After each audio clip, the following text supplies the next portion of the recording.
غم نہ کری رب تجھے برباد نہ ہونے دے گا، تیرا دشمن بڑا نادان۔ السلام علیکم ورحمۃ اللہ وبرکاتہ۔ محترم ناظرین، میں منصور قاسمی، امام و خطیب مسجد عمر فاروق، ناگ منگلہ۔ دیکھیے، کرونا وائرس آنے کے بعد پاکی صفائی پر بہت زیادہ زور دیا جا رہا ہے، اور کرونا وائرس سے بچنے کے لیے جو کچھ بھی احتیاطی تدابیر بتلائی جا رہی ہیں، وہ تمام کی تمام چیزیں مذہب اسلام نے کرونا وائرس آنے سے پہلے ہی سے نہیں بلکہ 1400 سال پہلے ہی بتلا دی ہیں۔ آج کرونا وائرس سے بچنے کے لیے لاک ڈاؤن کیا جا رہا ہے، اور لوگوں کو اپنے اپنے گھروں میں رہنے کی بات کی جا رہی ہے، پاک صاف رہنے کی بات کو بار بار دہرایا جا رہا ہے۔ یہ تمام کی تمام چیزیں مذہب اسلام نے 1400 سال پہلے ہی بتلا دی۔ آج کی اس ویڈیو کے اندر اسی پر میں گفتگو کرنے والا ہوں، تاکہ مسلمانوں کو اپنے اسلام پر فخر ہو اور ہر مسلمان بائی چوائس مسلمان بننے کی کوشش کرے اور اسلامی تعلیمات کا مطالعہ کرنا شروع کرے۔ اسلام کا شوق اور جذبہ اور اسلام کی تعلیمات کی محبت ہمارے خون کے قطرے کے اندر آ جائے، اس لیے میں آج کا یہ ویڈیو بنا رہا ہوں۔ میڈیکل سائنس دنیا کے تمام ڈاکٹر اس بات پر زور دے رہے ہیں کہ اس وائرس سے بچنے کے لیے دن میں بار بار اپنے ہاتھوں کو دھو، کلی کرو، ناک میں پانی ڈالو۔ دیکھیے، اس وائرس کے آنے سے پہلے ہی سے مسلمان دن میں 15 مرتبہ ہاتھوں کو دھو رہا تھا، آج بھی دھو رہا ہے، اور پہلے ہی سے مسلمان دن میں 15 مرتبہ کلی کر رہا ہے اور 15 مرتبہ ناک میں پانی ڈال رہا ہے۔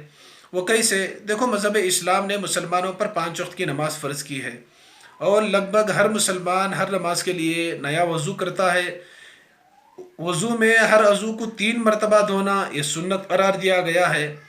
اب ایک مرتبہ جب وضو کرتا ہے تو ہاتھوں کو 3 مرتبہ دھوتا ہے، 3 مرتبہ کلی کرتا ہے، 3 مرتبہ ناک میں پانی ڈالتا ہے، 3 مرتبہ چہرے کو دھوتا ہے، ہاتھوں کو دھوتا ہے، اور 3 مرتبہ پیروں کو دھوتا ہے۔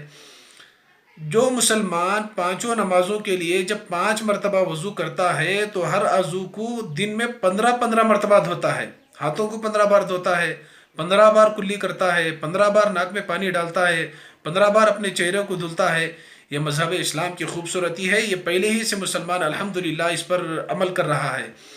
اور یہ 5 نمازوں کی بات ہوئی، اور جو اشراق کی نماز پڑھنے والے احباب ہیں، اشراق کی نماز کے لیے الگ سے وضو کرتے ہیں، چاش کی نماز کے لیے الگ سے وضو کرتے ہیں، اور تہجد کی نماز کے لیے۔ مذہب اسلام نے پاکی صفائی کے تعلق سے جو احکامات بتلائے ہیں، کسی بھی مذہب، کسی بھی دھرم میں اس کا تصور بھی نہیں کیا جا سکتا۔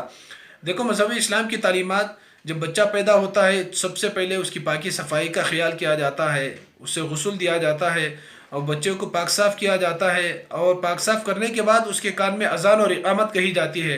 اور کسی بھی مسلمان کا انتقال ہوتا ہے، انتقال ہونے کے بعد بھی اس کی پاکی صفائی کا خیال کیا جاتا ہے، اسے غسل دیا جاتا ہے، اسے نہلایا دھلایا جاتا ہے، اور اس کے غسل کے لیے جو پانی استعمال کیا جاتا ہے اس میں بیری کے پتے ڈالے جاتے ہیں تاکہ اچھی طریقے سے اس کا میل کچیل۔ اسی طریقے سے مذہب اسلام نے ہفتے میں 1 مرتبہ غسل کو ضروری قرار دیا۔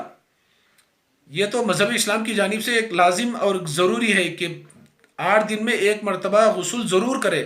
ویسے تو ہر دن غسل کرے اچھی چیز ہے، اور 2 دن میں 1 مرتبہ غسل کرے اچھی چیز ہے، لیکن مذہب اسلام نے 1 مرتبہ غسل کے علاوہ جنابت کے غسل کا ایک مخصوص طریقہ مذہب اسلام نے بتلایا، جو کسی بھی دھرم کے اندر یہ عمل نہیں کیا جاتا کہ بیوی سے ملاقات کے بعد اور جب انسان ناپاک ہو جاتا ہے اس میں پاکی حاصل کرنے کے لیے ضروری قرار دیا گیا کہ کلی کی جائے، غرغرہ کرنا اس میں ضروری ہے، اور ناک کی نرم ہڈی تک پانی پہنچانا اور تمام جسم پر پانی بہانا۔ اگر جسم کا کوئی حصہ بال کے برابر بھی خشک رہ جاتا ہے، سوکھا رہ جاتا ہے، تو مذہب اسلام اسے پاک قرار نہیں دیتا۔ اسلام کی نظر میں وہ اب بھی ناپاک ہی رہے گا۔ بتاؤ، مذہب اسلام کے علاوہ کون سا مذہب ایسا ہے جو ناپاکی کا غسل دور کرنے کے لیے، پاکی حاصل کرنے کے لیے اتنے کڑے شرائط رکھتا ہو؟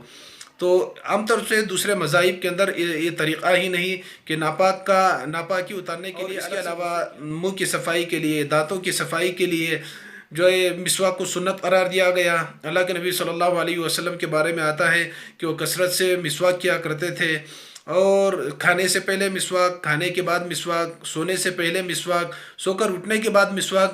آپ صلی اللہ علیہ وسلم کے بارے میں آتا ہے کہ آپ صلی اللہ علیہ وسلم سرانے مسواک رکھ کر سویا کرتے تھے۔ صبح میں اٹھنے کے بعد سب سے پہلا کام اللہ کے نبی صلی اللہ علیہ وسلم کا وہ مسواک کرنے کا تھا، اور امت کو بھی اس کی تلقین دی، اس کے فضائل بیان کیے، اور اس کا شوق پیدا کرنے کے لیے فرمایا۔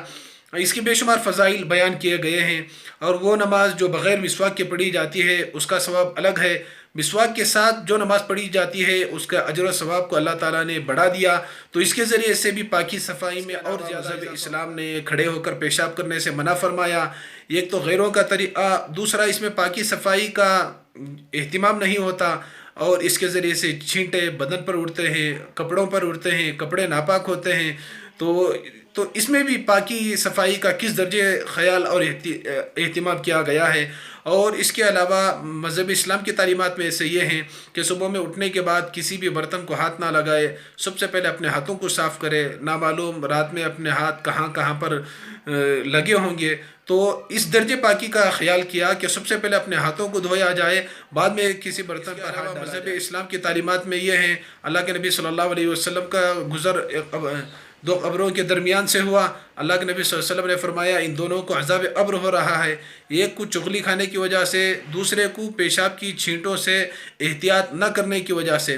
تو اس کے ذریعے سے بھی مذہب اسلام نے پاکی صفائی میں جو اہتمام کیا ہے اس سے بھی آپ جہاں پر گھروں میں رہنے کی بات کی جا رہی ہے اور مسجدوں کے علاوہ گھروں میں نماز پڑھنے کی بات کہی جا رہی ہے، اللہ کے نبی صلی اللہ علیہ وسلم کے دور میں، صحابہ کے دور میں بعض مواقع ایسے آئے، بعض پریشانیاں اور بعض مرتبہ اتنی سخت بارش ہوئی کہ اذان کے اندر حی علی الصلاۃ کی جگہ الا صلوا فی الرحال کا جملہ کہہ دیا گیا۔ تو اس کے ذریعے سے بھی ہمیں احتیاطی پہلو پر عمل کرنے کا ایک راستہ جو کیا جا رہا ہے، یہ اللہ کے نبی صلی اللہ علیہ وسلم نے 1400 سال پہلے ہی بتلا دیا۔ اگر وہ لاک ڈاؤن سسٹم صحیح معنوں میں کیا جاتا تو آج یہ نوبت نہیں آتی، اور یہ کرونا وائرس چائنا کے لیے ہی آخری ہو جاتا۔